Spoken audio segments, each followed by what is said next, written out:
In the year 69 BC, a girl was born into the royal palace in Alexandria, Egypt, a girl who would become the most famous queen in the history of the world. But her bloodline hides something far more unsettling than any Hollywood movie or Netflix documentary has ever shown you. Recent genetic analysis and forensic investigations into the Ptolemaic dynasty have opened up questions about Cleopatra's origins that go beyond the debate about her ethnicity, and the answers point to a family tree so tangled that it barely qualifies as a tree at all. So let's go back to the beginning and trace the DNA trail that leads to Cleopatra's real origins. When most people hear the name Cleopatra, they picture an Egyptian queen. Dark-lined eyes, golden headdress, ruler of the Nile. But here's the thing that catches most people off guard. Scholars generally identify Cleopatra as having been essentially of Macedonian Greek ancestry, with some distant Persian and Sogdian Iranian descent. She was not a native Egyptian, not even close. Cleopatra's 7 Philopator was the last pharaoh of the Ptolemaic Kingdom of Egypt, a Hellenistic state founded by Macedonian Greeks. Her family, the Ptolemies, had ruled Egypt for nearly 3 centuries before she was born, and yet they kept themselves deliberately,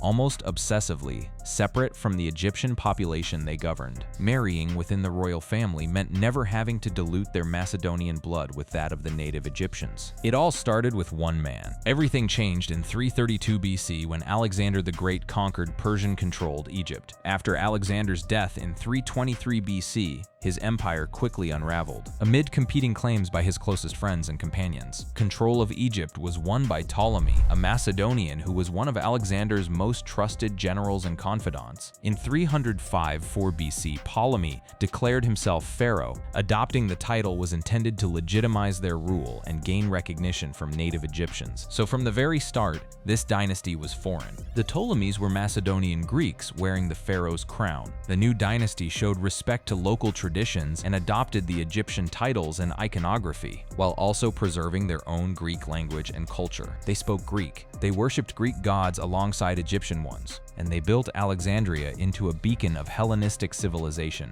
But beneath the surface, something else was happening, something that would define the genetic legacy of every Ptolemaic ruler, all the way down to Cleopatra herself. And that something started with a marriage, not between strangers, but between brother and sister. Continuing the tradition established by previous Egyptian dynasties, the Ptolemies engaged in inbreeding, including sibling marriage, with many of the pharaohs being married to their siblings and often co-ruling with them. This was not a one-time event, it was policy. Ptolemy I and other early rulers of the dynasty were not married to their relatives. The first child-producing incestuous marriage in the Ptolemaic dynasty was that of Ptolemy Ivarth and Arsinoe III, who were succeeded as co-pharaohs by their son Ptolemy Ivarth, born 210 BC. Once that door was opened, it never closed. Generation after generation, the Ptolemies married their siblings, their half-siblings, their cousins, their nieces. The 16 roles of Cleopatra's great-great-grandparents were filled by only 6 individuals, so enthusiastically was the inbreeding embraced that the 16 roles of Cleopatra's great-great-grandparents were filled by only 6 individuals, all of whom did double, and sometimes triple, duty as parents, spouses, and siblings. Let that sink in. Most people have 16 great-great-grandparents.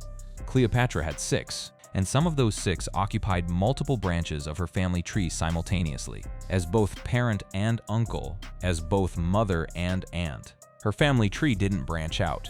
It folded in on itself. To truly understand how disturbing Cleopatra's lineage is, you have to examine what generations of deliberate sibling marriage actually does to a bloodline. And we're not talking about a single instance, we're talking about a practice sustained over 2.5 centuries. After Alexander the Great died and his empire was broken up, Egypt fell into the hands of Ptolemy and a dynasty was born. His daughter, Arsinoe II, would start the tradition of incest. Married off to an old king of Thrace when she was still a teenager. She was the ultimate survivor. Her life was frequently in danger, and she made many narrow escapes. At some point, Arsinoe seems to have decided that if she wanted to be safe, she couldn't trust anyone outside her immediate family. So, she returned to Egypt and married her full brother, Ptolemy II. The Greeks didn't have a tradition of incest in their ruling families, but the pharaohs of Egypt did. By marrying her brother, Arsinoe was able to help create a link between the new Ptolemaic dynasty and the very old traditions of the native Egyptians. It was a calculated move, part survival, part political theater. The Egyptian pharaohs before them had done it for millennia. modeling their divine kingship on the mythological marriage between the gods, Isis and Osiris, who were themselves siblings. It assimilated those who practiced it to the divine world, since the Greek gods Zeus and Hera, as well as the Egyptian gods Isis and Osiris, practiced sibling marriage. The Ptolemies seized upon this tradition and weaponized it, not merely as a religious gesture, but as a ruthlessly practical method of consolidating power. Incestuous marriage also had the advantage of maintaining the purity of the bloodline, and keeping sisters within the dynasty rather than marrying them off meant that no foreign prince could ever produce an heir with a claim to the Egyptian throne. It also meant that foreign powers couldn't infiltrate Egypt. But the cost of this genetic strategy was staggering. Over the generations, the Ptolemaic family tree didn't just narrow, it collapsed. By the time Cleopatra VII was born, the damage was deeply embedded in her very DNA.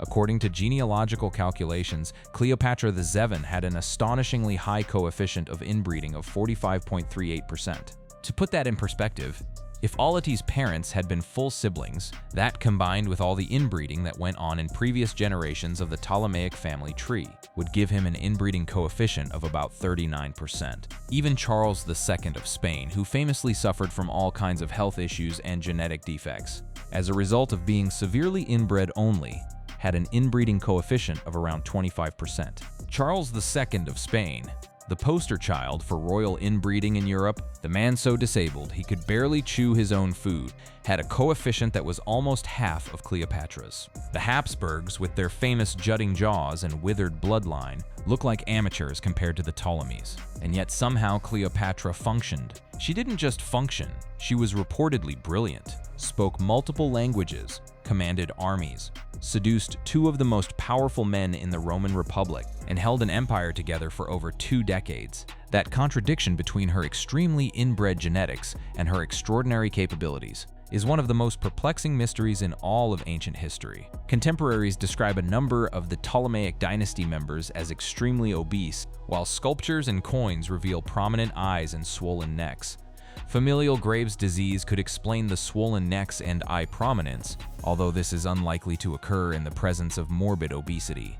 This is all likely due to inbreeding depression. In view of the familial nature of these findings, members of the Ptolemaic dynasty are likely to have suffered from a multi-organ fibrotic condition, such as Erdheim-Chester disease or a familial multifocal fibrosclerosis, where thyroiditis, obesity, and ocular proptosis may have all occurred concurrently. The physical signs were there: obesity running rampant in the family, bulging eyes staring out from coins, swollen necks suggesting thyroid disorders. The Ptolemies wore these marks on their bodies like a genetic receipt for centuries of biological self-sabotage, and yet their official portraits and coinage kept projecting the image of divine, regal composure. Such was Cleopatra's family, and such too was Cleopatra.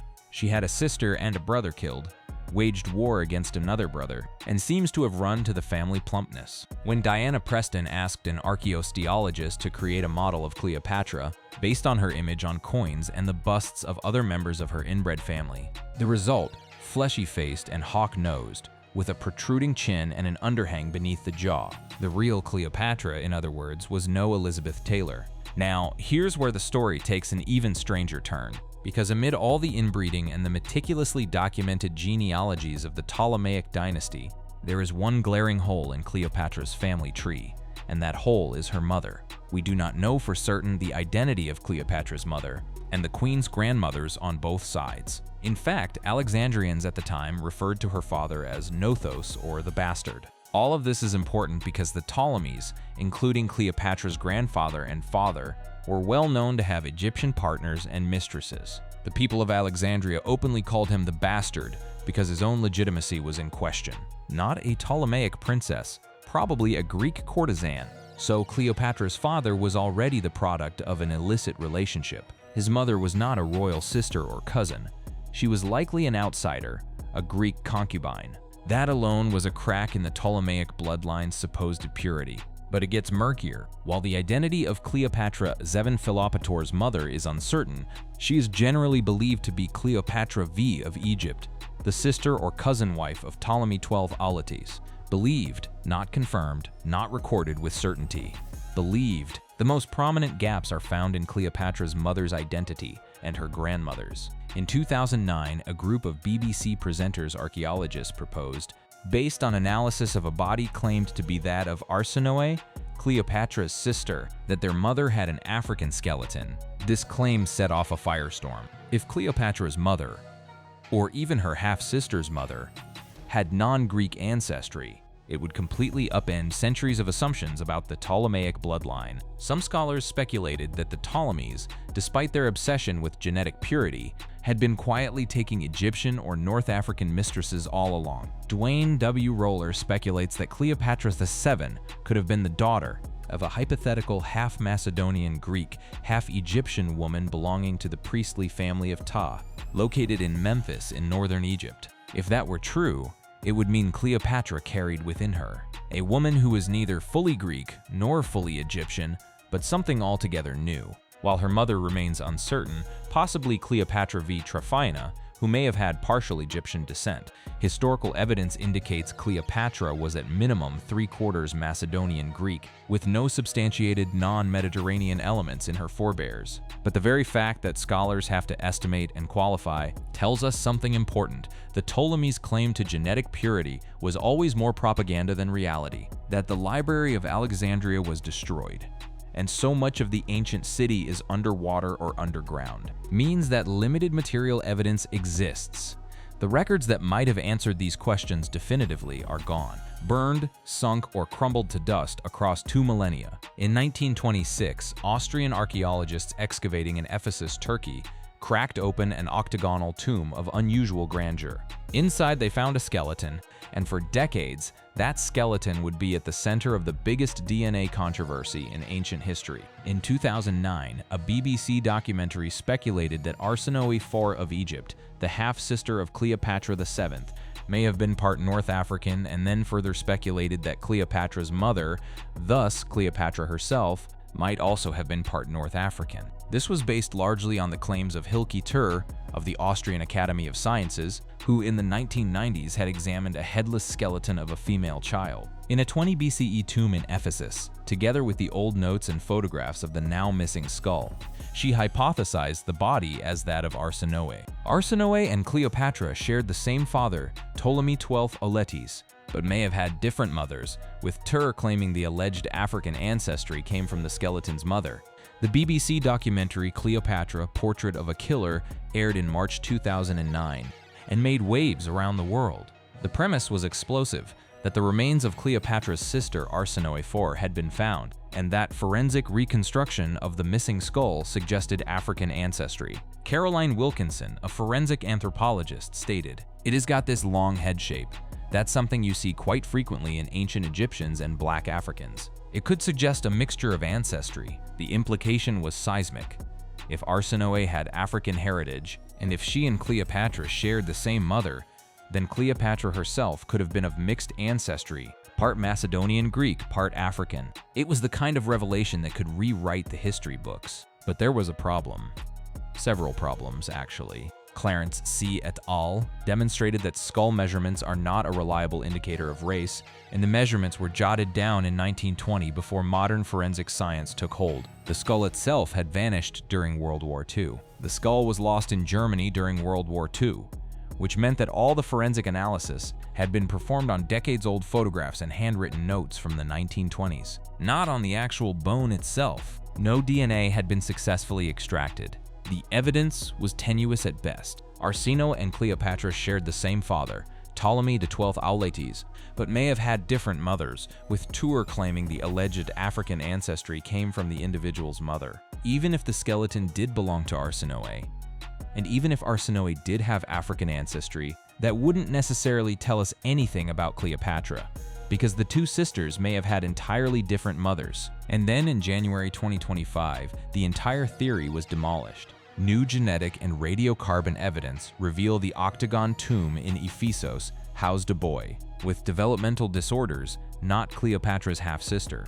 A skull discovered in the octagon tomb in Ephesus, Turkey in 1929 did not belong to Arsinoe Tharth, an interdisciplinary research team has conclusively found a combination of microcomputed tomography, radiocarbon dating, and genetic analysis revealed that the remains are those of an 11 to 14-year-old boy who had significant developmental disorders. Not a woman, not Arsinoe, not a Ptolemaic princess at all, a boy. A 2025 study ultimately proved that the Ephesus skeleton belonged to a boy, and the connection with Arsinoe Thawarth can be excluded because they confirmed that the individual is a male.